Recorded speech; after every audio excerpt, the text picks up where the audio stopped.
guys doing? Happy Mother's Day. Thank you. Yeah. Oh yeah, some more. You say that really nicely, but I know my two sons are right. Yeah. It's a wonder I'm still alive. Yeah. Those days hopefully are long past though. We left that and we went over to Mason. Okay. Are you all ready for next weekend? Pretty much. There's last minute stuff you got to do. But I cleaned off my craft table. That's before you. Like go kill for some. That was the hardest thing that I had. Well, thanks for hosting it. That'll be great. That'll be Well, fun. the way it is, I've got a 6 by 4 craft table. Yeah. And what we do is we have people come in the door.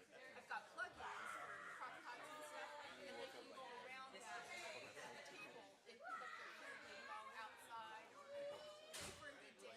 But if you have to go all even shifts inside, Yeah, that'll be great. I don't want it too hot. So get specific when you break these. Yeah. Hopefully, I think the temperature should be dropping. Yeah, 10 degrees hopefully. The last couple of days. Oh yeah. Are you going to give me a message? I was going to. Were you wanting to? No, are you kidding me? Okay. No. I just was praying for specifically whoever was going to Oh, thanks. Yes. It's nice to use your name. So, Good? Awesome. All right. Hey, buddy, how you doing? Happy Mother's Day. Oh, thanks. Yeah. Yeah, thanks. Follow me too. How you doing? 12 of them, right? That's the goal. One day.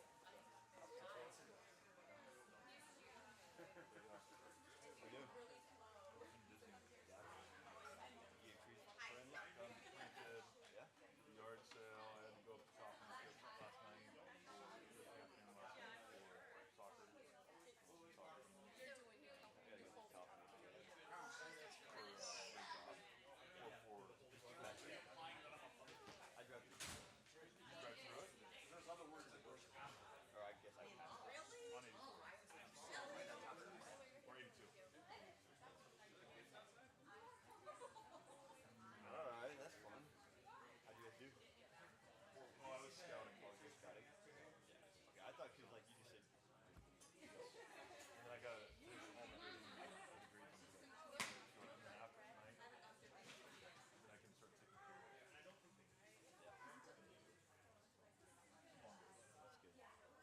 You think you'll be able to fix all the grades today? I have to.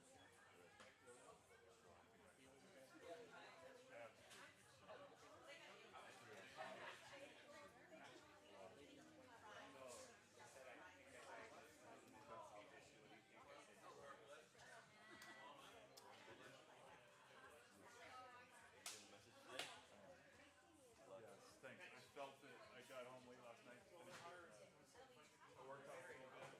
Worked on it some more this morning. I'm feeling it, but I'm feeling the message.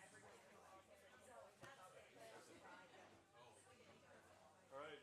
Hey, we're gonna get started with some announcements. Anna is not here today because Christian he went under the knife this last week, so keeping your prayers. He had oral surgery on his mouth, and so Anna is taking care of 2 kids and Christian, and so we're gonna miss him this morning. Today is Mother's Day.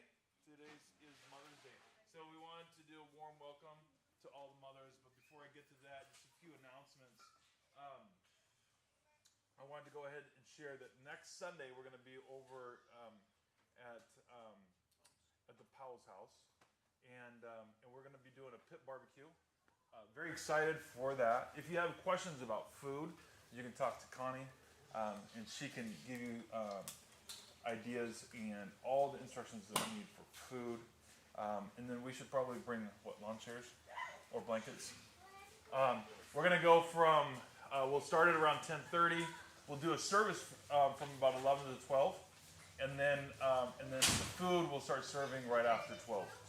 And so that'll be a process. If you've never been to a pit barbecue, this will be a great experience. It's an opportunity to invite friends and family to and just enjoy one another. We'll have games there for the young and the young at heart.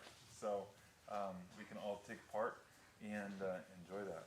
So, and that will be our May Sunday off-site. And then we will keep you posted on what we're going to be doing for Memorial Day weekend. So, because that'll be the following weekend. So, but looking forward to next weekend. So please keep that in your prayers. Today is Mother's Day, so we have a gift for the moms, some roses and just a poem. But just take a moment and reflect upon our moms. Some of our moms have passed. Some of them we don't have a great relationship with, and some of them we have a wonderful relationship with. Some of them we wish we would have gotten to know better. Some of them we've been very blessed. We would feel as though we were very blessed for the relationship that we have with them. I think back to many memories with my mom, and I would describe my mom as the perfect mom, and so and so many great times that she was there for me and picking me up and putting me back together again, holding me and cradling me. And there's an element where as adults we grow up, we begin to find our independence from our parents, our moms and our dads, which is really an interesting thought, because in our independence you wonder if that is really the plan that God has for us, right? But yet it is the plan that humanly speaking, we desire, we long for. And so we push our independence only to find out that as independent as we want to be, we soon discover that how dependent we really are as humans, right? The older we get, the closer we revisit childhood. The older we get, the more dependent we become, right? The older we get, the more we lean back into those who are trying to be independent from the days of being dependent, right? If we take a look at even the example of Jesus, how dependent he was on his Father, right? He was 33 years old. He was the King of Kings. He was the Messiah. He was, fill in the blank, and yet he was always so dependent on his Father. And yet, so oftentimes as we grow older, we seek independence from, and yet we also long for a relationship that is healthy and that's whole from our families. And so today, to revisit our childhood memories, to revisit that moment where you felt cradled, to revisit those moments where maybe there was a mother that was hovering over you in a very loving way, calming your heart, and calming your fears, calming your hurts, right?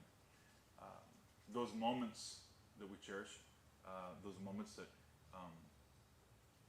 those big moments, but also those ongoing moments that are very routine, and yet in the routine you see this deep well of love and care and tenderness, compassion. This poem says, in every gentle lullaby, in every tear we brushed aside, there lies the heart of a mother's love, sent from the heavens, a gift from above. Through sleepless nights and weary days, she cradled dreams in tender ways. With arms that held both strength and grace, she made our world a safer place. In whispered words and soft caress, she soothed our fears, our doubts, our stress. With every sacrifice, every prayer, she showed us how deeply she cared. With laughter echoing through the years and wisdom born from joy and tears, she guided us with steady hand through every trial, every strand. For in her eyes a boundless light, a beacon shining through the night, a mother's love, a guiding star, leading us from near or far. So here's to the best mother we've known, whose love has truly brightly shone, for in her heart our home will be a sanctuary eternally. I love that because it takes us from the very beginning to the eternal, to a deep love, shared love, a deep interconnected love. And so I'm going to take a moment to pray, and I think Benson is going to help pass out a poem, and then in the picture of roses, you can pick from a yellow one or a red one. So let's pray.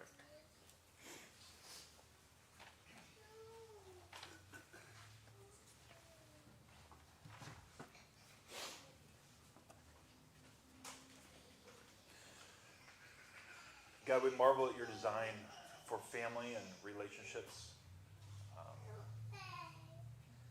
for mothers and fathers, your plan for us to be in this family relationship. And yet we live in a fallen world where that's stolen and robbed away from us in our hearts and in the world around us, where brokenness reigns and hurts scream out and cry. We thank you for the mothers in our lives that press in after us, relentlessly pursuing us, caring for us, healing us, holding us.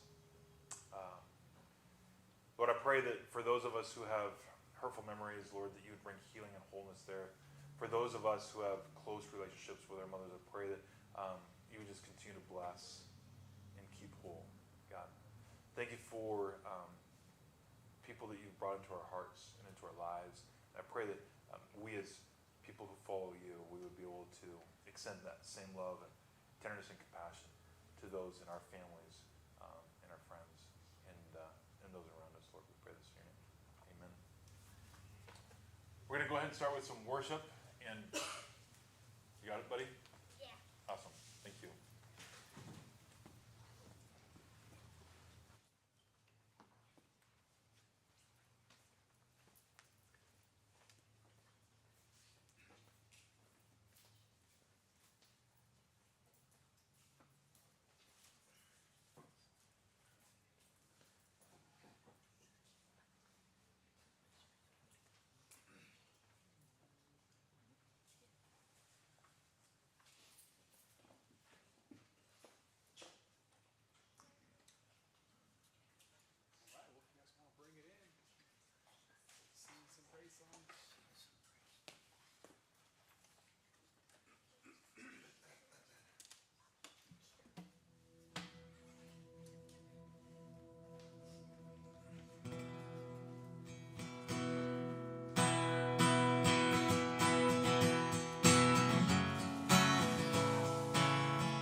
because you were forsaken, and I'm accepted when you were condemned.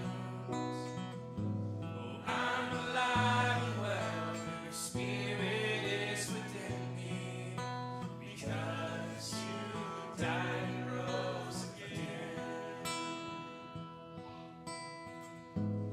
Oh, I'm forgiven because you were forsaken, and I'm accepted when you were condemned. Oh, I'm alive and well, your spirit is within me, because you died and rose again. Amazing love, how can it be that you, my King, would die for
Well, we've been going through this series, Healed and Whole. We've been doing this for a little while.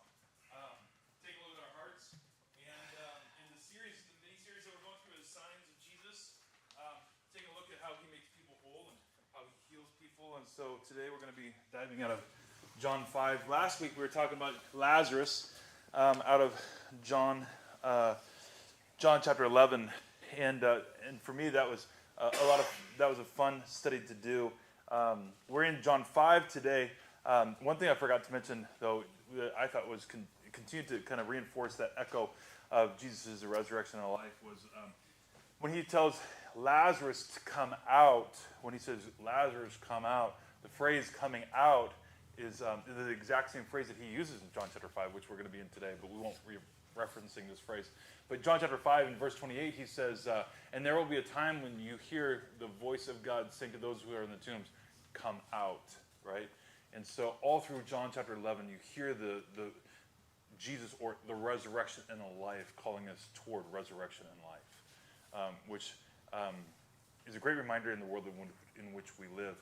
Last week we wrestled a lot with God's definition of love, as it's different than maybe what ours is, as it relates to being on our deathbed, being sick, illness, overcoming with death, and yet God continues to work. We're going to see that in John chapter 5, where God is always working, and his son Jesus is also working as well. And so we're going to dive into that today, because we're going to be tackling the invalid at the pool of Bethesda. But we'll go ahead and dive into that here in a moment. But let me pray. God, we thank you for this day. I pray that this morning you would just strip us of everything that is not of you. May we return to the moment of joy of just knowing you and you knowing us for who you created us to be, apart and aside from all the constructs of this world and society, our friends and family, trying to make us into who we are apart from you, God. And I pray that you would just help us to rejoice over who you created us to be. How near you are to us, even in the midst of our flaws and our struggles, our mess-ups, our doubts, and our fears, God. May we be close to you, even as you are close to us. We pray this in your name. Amen. So we start in verse 1, chapter 5. And today will be a little bit shorter. But this is what it says. It says, sometime later, Jesus went up to Jerusalem for a feast of the Jews. Now there is in Jerusalem near the sheep gate a pool, which in Aramaic is called Bethesda, which is surrounded by 5 covered colonnades. And here a great number of disabled people used to lie, the blind, the lame, the paralyzed, and one who was there had been an invalid for 38 years. When Jesus saw him lying there and learned that he had been in this condition for a long time, he asked him, do you want to get well? That's how our text starts out. And we roll into this text, and there's just a lot of different views on this text from the beginning to the end. And so we will navigate the best way we can through this text, taking a look at trying to be true to the intent of the text. But there's a lot of different views of what is or what could be going on. A lot of questions. One thing that I didn't read is if you noticed, we are without verse 3 and 4, which would go on and say this. It says, less important manuscripts, it says, would say paralyzed, and they waited, and for the moving of the waters. From time to time, an angel of the Lord would come down and stir up the waters, and the first one into the pool after each such disturbance would be cured of whatever disease they had. The earliest manuscripts don't have that. It's a text that has been inserted into some in the John chapter 5 passage, but it's not something that's held by most scholars as being accurate and held toward that biblical inerrancy. But I will say it could provide some context for our passage. We take a look at this, and we run into this 5-columned colonnade, and we have all the disabled people there: the lame, the blind, and the paralyzed. right? So you have the community of, in another version, we'll call them an invalid or invalids, right? And so grabbing a hold of what this might mean, you have this one individual who's been there for 38 years, and many of us in this room may have already passed our 38th birthday, but that just wasn't true in the first century, right? When you were 38 years old, that was a lifetime, right? The life expectancy in the first century wasn't what it is today, 82. What is it, 78, right? Post-COVID, pre-COVID, right? And yet, this individual was in this community for 38 years, lame, if I was to say it like that. And there are times when if I believe that I am lame, it can certainly lead to a life of blame. Okay? So grab a hold of that thought. If I believe that I'm lame, it can lead to a life that's blame. A life of blame. You take a look at this text, and they're introduced as the disabled or the blind or the paralyzed. We lose sight of them as people from the very beginning, right? It's a community of the disabled. It's a community of the paralyzed. That's what they're called. We lose sight of the humanity of the people, the hurts, the brokenness, the fears, the dreams, the hopes that were dashed, right? This is who they are. They are just, they are the invalids, right? And the invalid is a negative English term with an adjective pronoun, which is the invalid of the invalids, right? So if you start thinking through this, the invalid is invalid, and what that would mean for a person like you. You're not just an invalid, but now you realize you're invalid. And to invalidate you means to invalidate your value. It also means to invalidate your purpose. And so you start questioning major questions, right?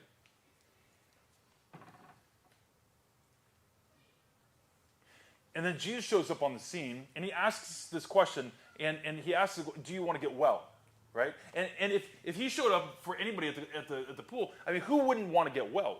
I mean, we could ask that question, we could assume that the answer would be obvious, but then suddenly there's a lot of fear of being well.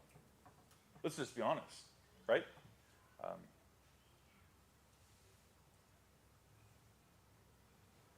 If I was to ask the question here in this room, how many of us are well? We'd probably say, well, I'm well physically, but am I well socially? Am I well relationally? Am I well mentally? Am I well,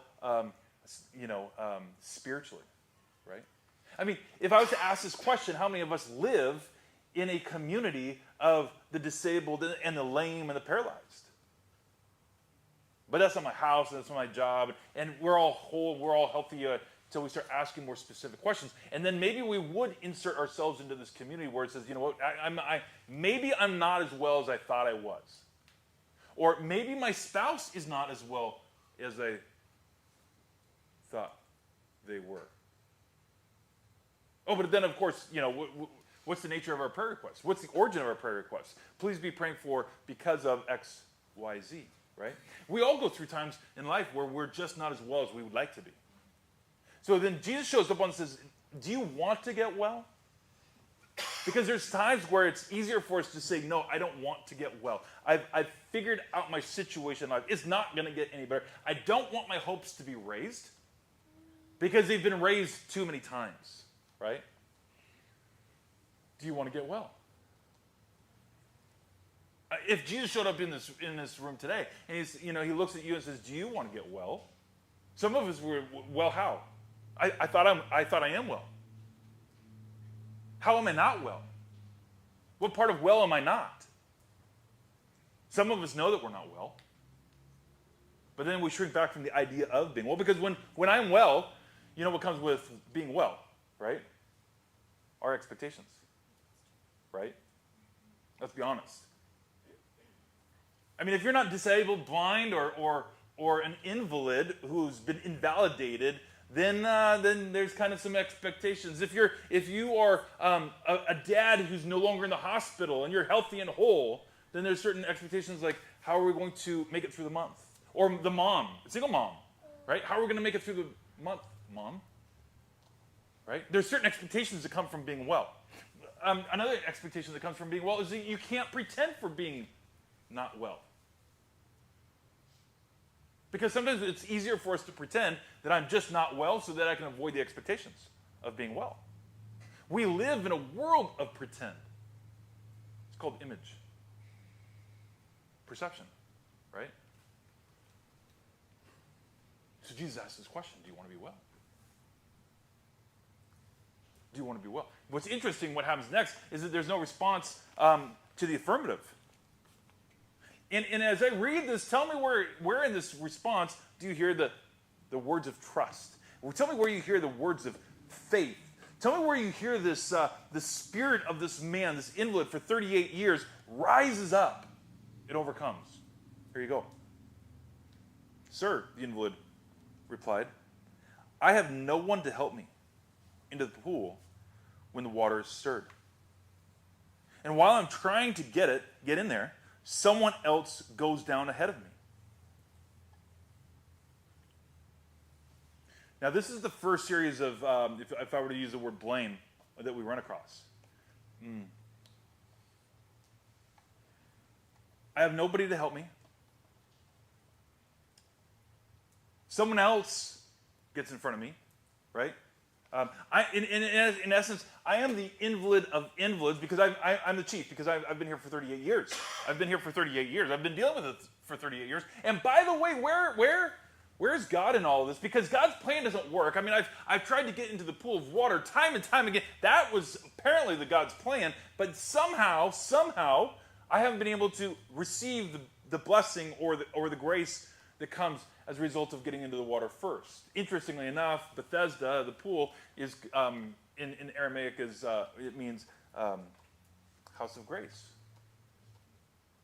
But I would imagine if you walked in there, people might more identify with the house of the disgraced, right? I came here for grace. Am I going to get it? Am I getting it? Have I received it? I brought a couple of these guys this morning. This might be your world. Maybe it's not. I don't know. I just thought, went ahead and... But I when I was writing this message and I felt the pressures of coming in this morning, I really related to this message. I just felt like, here, I'm going to just arm my belt and arm myself with all the reasons of excuses and all the reasons of whys and all the challenges that I was dealing with this last week. Here's an example. When somebody brings truth my way, right? You're just an invalid. You've been invalidated. You're just an invalid, and I just want to come back with. Let's see. Well, let me tell you all the reasons why this doesn't work. You know what I mean? Let's see. Okay. There you go. Right? And then we just want to aim up and shoot, right? Right there, right? When you lodge a truth against me and I don't want to receive it, I throw it back at you, right? But, I mean, this is kind of a G-rated one. Let's try this one.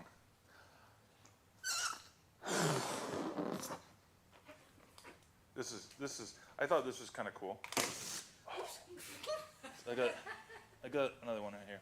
Okay, let's try this one.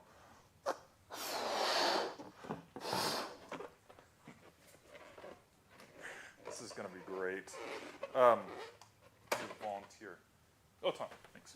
Can you hold that? Okay, this would be great. Because this is Mother's Day, it's not Father's Day. So, I mean, like sometimes in our arsenal, we pull out one of these, right? If you could just hold that in front of your face. His mom's laughing. She's the one that's laughing the most. She's like, this is why I came here on Sunday. I'd take it. Okay. But yeah, how cool is a blowgun if it's in your arsenal, right? Oh, gosh. Let's see if we can make this work. Don't inhale. Right? That was kind of cool. Yeah. And so some of our weaponry gets pretty cool. And then we start mastering their weaponry when we're in the community of the invalids who have been invalidated. Another one I brought, this was pretty cool. Somebody left me this behind in their front yard, is an arrow. I wasn't going to bring the bow because this would probably go through a couple walls. But yeah, it's like super sharp, right? And I put these out here because there are so many different weapons that we use to validate ourselves when we feel or believe that we've been invalidated.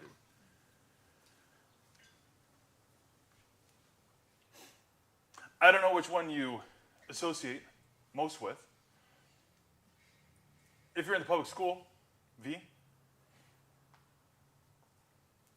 you get good at using those. If you're in the workplace, you get good at using those. And if you're in family, you get good at using those. We just get great at using those. This is the world in which we live. If you dive into social media, it's almost as if I were to say social media could easily be a platform or the pool of Bethesda. It could be a place where the lame and the paralyzed and the blind, the invalids who have been invalidated, we all congregate and we throw our barbs at each other and we throw them out, we shoot our arrows and we throw our darts and we all feel it and we don't know how to escape, but we know we don't want to be here and yet we have to be here because we don't know where else to go because our world revolves around the pool of Bethesda, or the house of grace. Right? And then there comes this voice that says, do you want to get well? Because we've been here for 38 years. And 38 years, by the way, is like this feeling of 38 years forgotten. You know, I've been forgotten for 38 years by the state. And I've been forgotten for 38 years by friends and by family. I've been forgotten. And the one that I'm going to blame the most, let's just be honest, is God. Like, where have you been? Right? Where have you been? You read all through Psalms. It's like, I've been forgotten by you, God. Where are you? Where are you? Right? One psalm that stands out to me is Psalm 42, 9 and 10. I like this one because it poses a question to God where he says, you know, oh God, you are my rock, right? Oh God, you are my rock. Why have you forgotten me? Right? Why do I go about mourning all day long, oppressed by my enemies? My bones suffer mortal agony, and I am taunted by my foes all day long. Where's your God? Everybody at the pool would ask that question, where's our God? We'll go home tonight. We'll go home this week. And that question will be posed to us. In our heart, in our thoughts, in our family, in our friends. Where's your God? In the news media, social media. Where's your God? Where is your God? Right? Because I feel like I'm less than I should be. I feel like I'm the invalid of the invalids. We've been there. And sometimes we just feel as though while we're not there, we're pretending as if we're not there because we really feel as though we are there. And you have this question, do you want to get well? What does that mean? What does that mean? Do you want to get well? And the response, like we said, is I have nobody to help me. Someone else gets in there before me. Right? I've been forgotten. I've been here for 38 years. Verse 6, it goes on and says, then Jesus said to him, get up, pick up your mat, and walk. At once the man was cured. He picked up his mat and walked. What's interesting about this is that there's no defining element of the man's faith. You don't hear it. You just hear this lodge of accusations, the lodge of blame, which, when I said earlier, when you believe that you are lame, you lead a life that's blame. You lead a life of blame, right? I blame and I blame and I blame and I blame. And then Jesus shows up on the scene and says, do you want to get well? And he doesn't even give, yes, I do. He says, get up, take up your mat, and walk. It says that once the man was cured. And he picked up his mat and walked. Now there's a lot more going on in this passage that we'll dig into today. But just so you know, the man didn't have to pick up his mat. Jesus could have easily said, get up and walk. Leave your mat behind. But that's a whole other section that John chapter 5 rushes into as soon as we're done with our passage. It has to do with with Jesus stirring up the religious law of the day, and we'll get into it a little bit today, but the religious law of the day of the legalism and the observance of the Sabbath law, right? And so the idea of pick up your mat, Jesus is specifically telling them, pick up your mat so that you break the Sabbath. Because everybody's going to report and everybody's going to see, because this is, by the way, a feast in Jerusalem. Jesus knows exactly what he's doing here. But to this man, he says, pick up your mat and walk. And the text goes on and says, the day on which this took place was a Sabbath. And so the Jews said to the man who had been healed, it is the Sabbath. The law forbids you to pick up your mat. But he replied, the man who made me well said to me, pick up your mat and walk. So they asked him, who is this fellow who told you to pick up your mat and walk? It's interesting because instead of their response being, that's awesome. Who healed you? It's the reverse. It's the feeling of death. It's the feeling of blame. It's a society of blame. That's what we're dealing with. It's not just that he blames, but the society we talked at the very beginning of this passage, the lame, the paralyzed, the invalid, right? But just because you're a Pharisee doesn't mean that you're not a Pharisee that's an invalid, that's been invalidated. Sometimes we get off on the wrong track. Sometimes we follow legalism at the expense of bringing life. Because the response isn't, oh my gosh, this is amazing. This is so awesome. Who healed you? The question is, who made you well? Who made you well? You've been in a coma for 3 months and you come out. Your family's over, rejoicing. But then your dad shows up and is like, what happened to you? What do you mean, what happened to me? I've been made well. Yeah, who did that to you? Well, I mean, this is a good thing. It's not something bad. It's. I have life now. Who did that to you? Who did what to me? Who gave me life? Who made me well? Well, the doctor or the surgeon or maybe it was Jesus, or I don't know what it is, but something in society, even in our society, something in society is constantly like, who did that to you? Who did that to you? Who did that to you? We just had a bunch of baptisms at the college this last month. It was really cool. Until you hear the question, who did that to them? Who did that to them? Wait, I'm struggling to understand. That's a great thing. No, it's not. We need to investigate. Who did that? Wait, what? You see what I'm saying? Like, what is it that our society, or what is it in this society that has caused them to become, who did that to you, society? Right? And then there's this pursuit of the who, right? Why do they want to know the who? Well, they want to know the who to lay the blame, right? And why does he want to know the who? You would think that he would want to know the who immediately. As soon as he was healed, hey, let me know who you are, right? Who are you? But he doesn't. He calls him the man who healed me. You have a blame on a blame because he says the man who healed me, he's the one to blame. Well, who did this to you? The man who healed me. And I don't know who.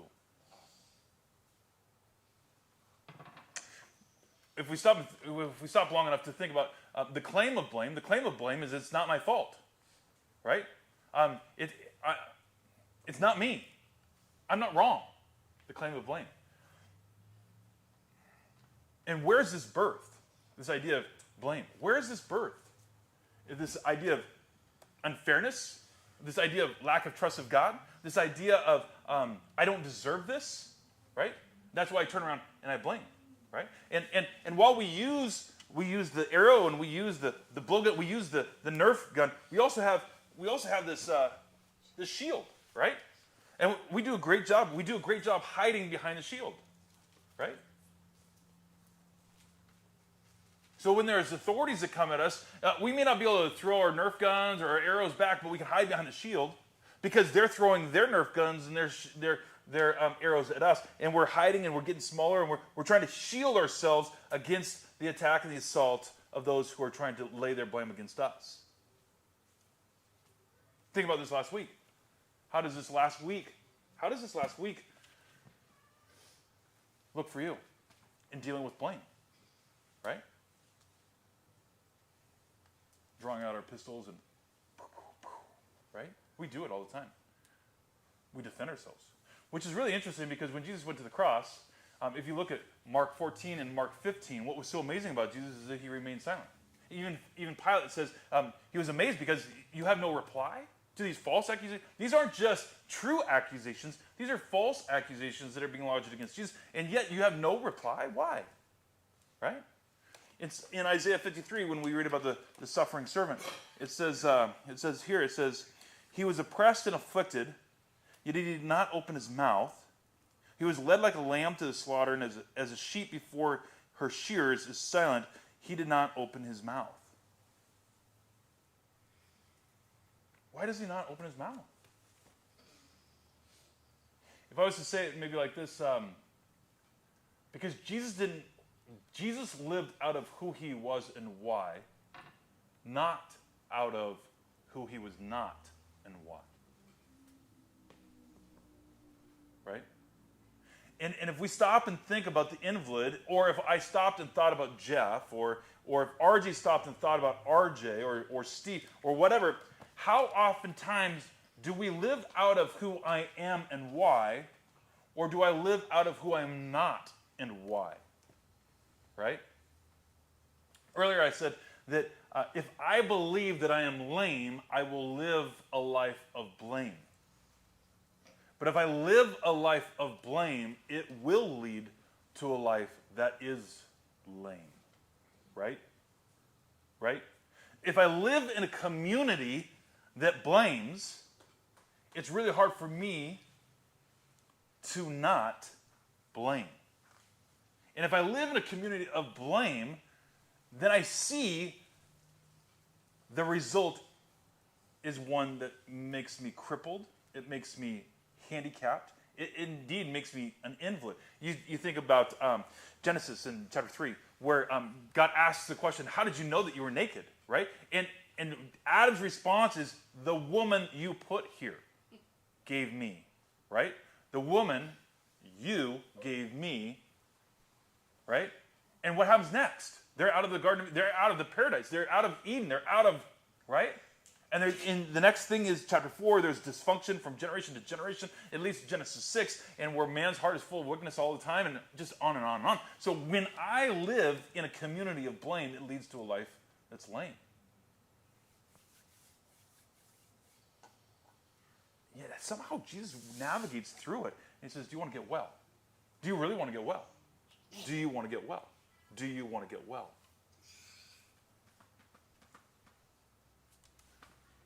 So the text continues.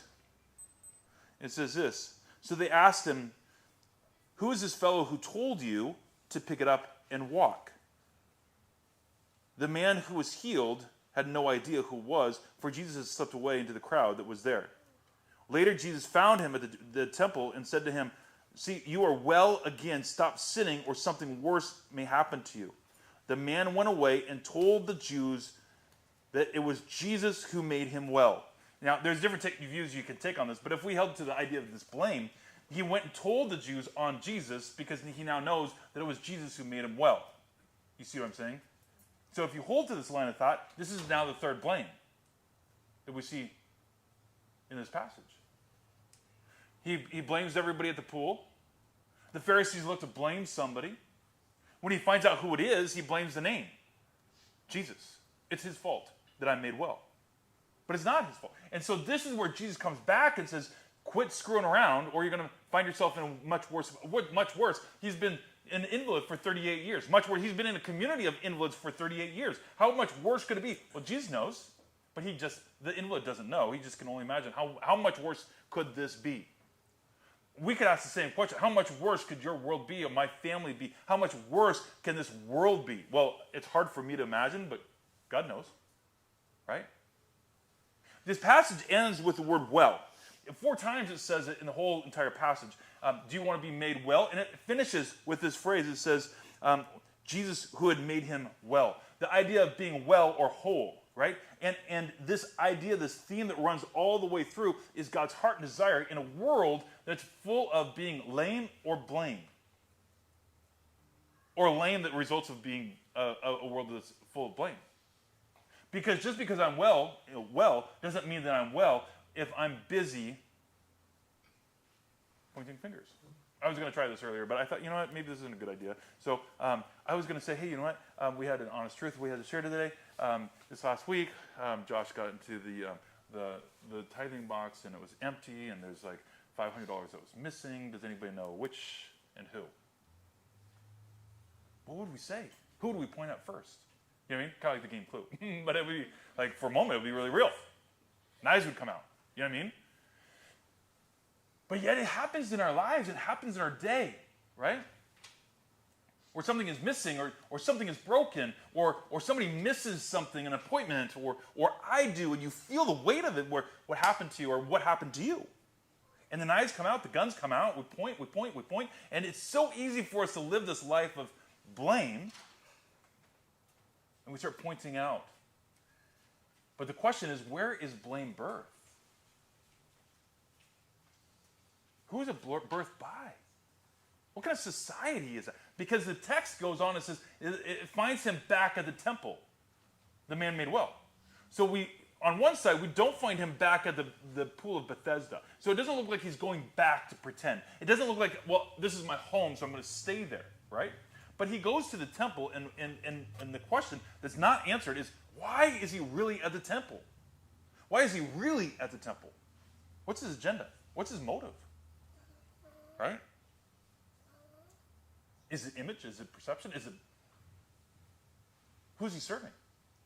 The Pharisees or Jesus? Because he's been made well. The Pharisees didn't make him well. Jesus made him well. But is he going to stay well? And that's the question that Jesus is asking him. I've made you well. Are you going to stay well? I've made you well, but are you going to stay well?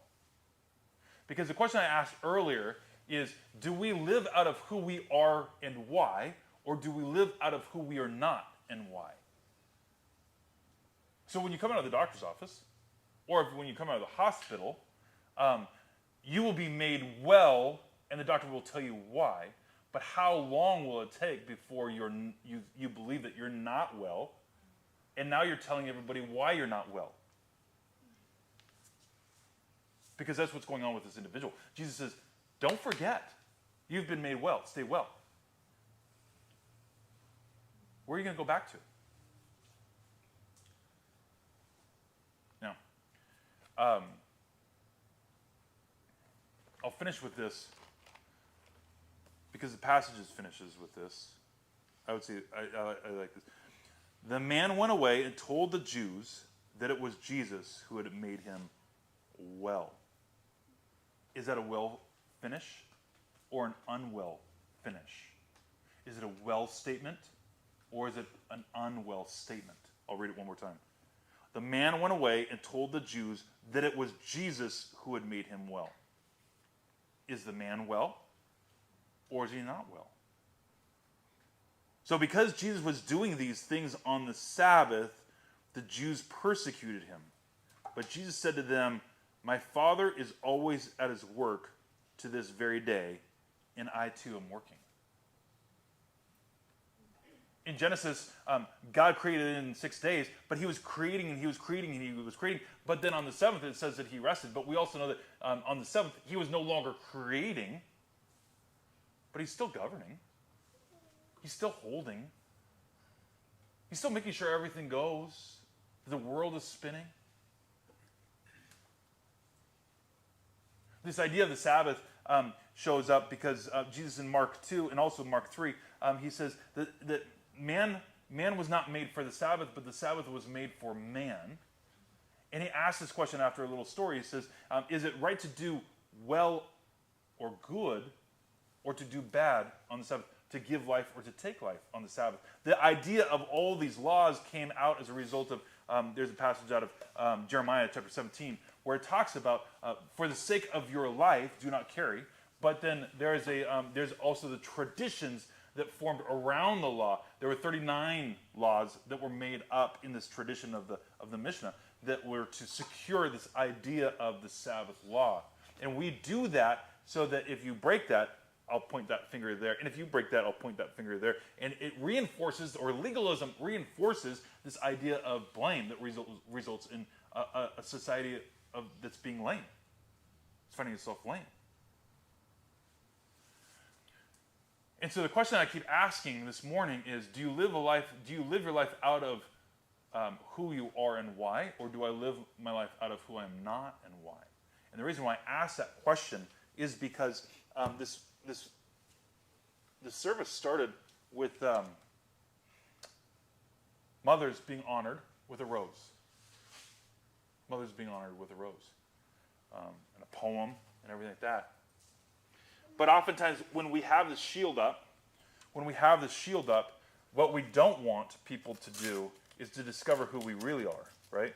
Because this is why they throw their blame at us, their accusations at us. Because what we find is this, on the other side of the shield. A wilted rose, past its prime, that's not well, or not healthy. It's not whole, right? Now, the question that you have to ask is this what I see because this is what's true, or is this what I see because that's what others tell me is true, right? Because that's certainly the world in which we live, perception and image.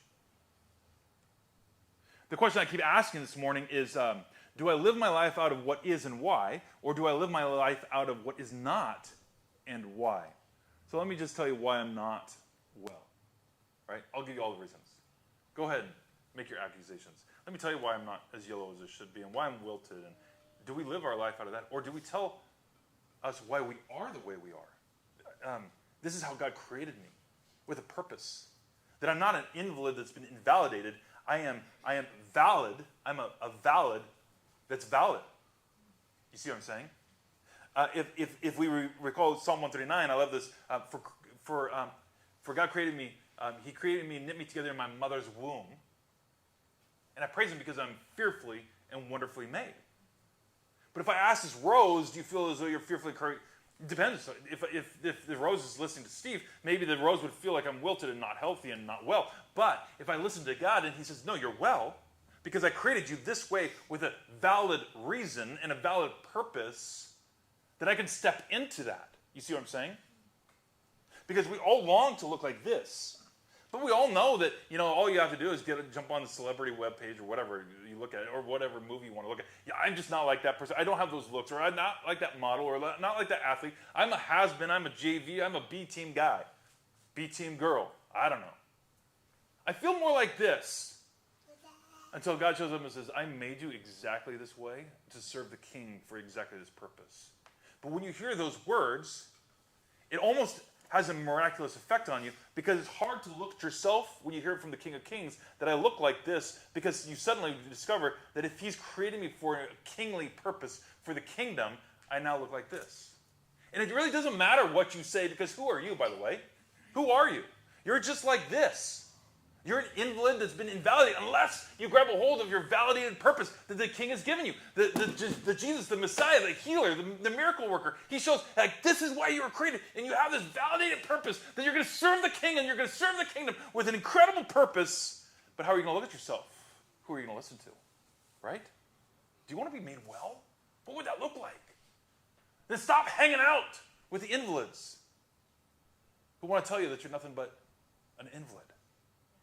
Right? But go in there and give them words of life that they no longer see themselves as an invalid. They see themselves validated with kingly purpose, with a kingdom purpose.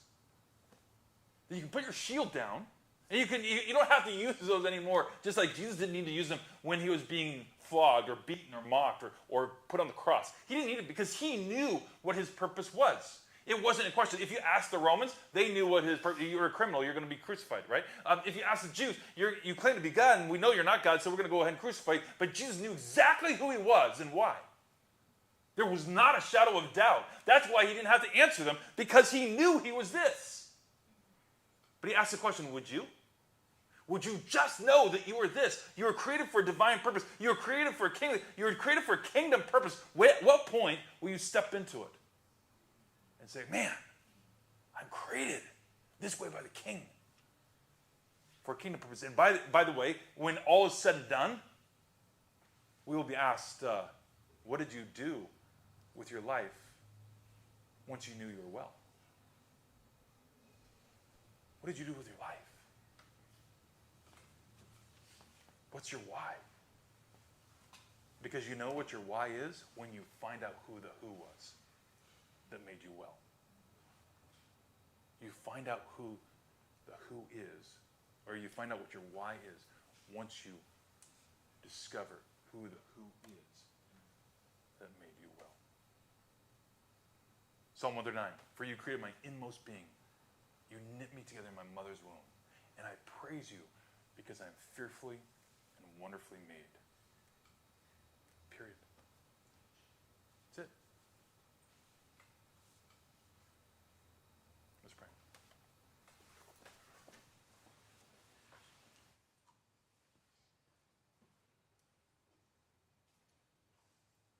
God, we come before you. In our hearts, we long to be made well. We long to live a life that's well, to relate to those in our life in a way that we are well.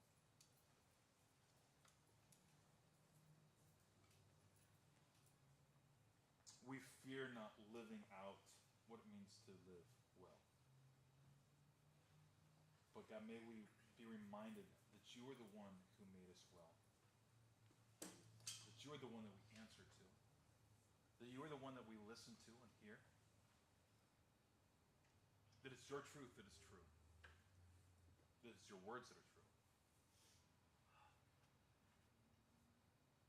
So I pray that we would just live our lives for you and the purpose in which you created us for. Thank you for this day. Thank you for this day that we get to honor our moms. Thank you for this day that we can honor people because we're not people who blame, but we are people who give life because we've been given life.